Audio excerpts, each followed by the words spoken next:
You ask Tiger to solve. This deals with linear equations with one unknown. The final result is p equals -8.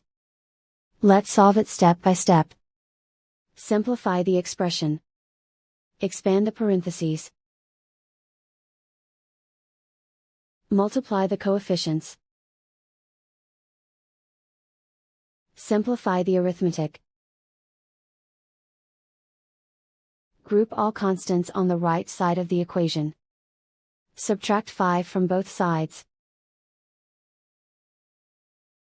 Simplify the arithmetic.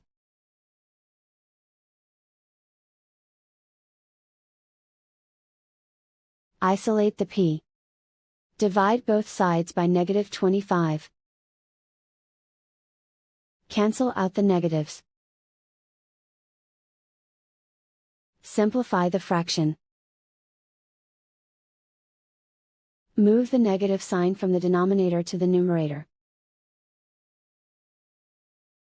Find the greatest common factor of the numerator and denominator.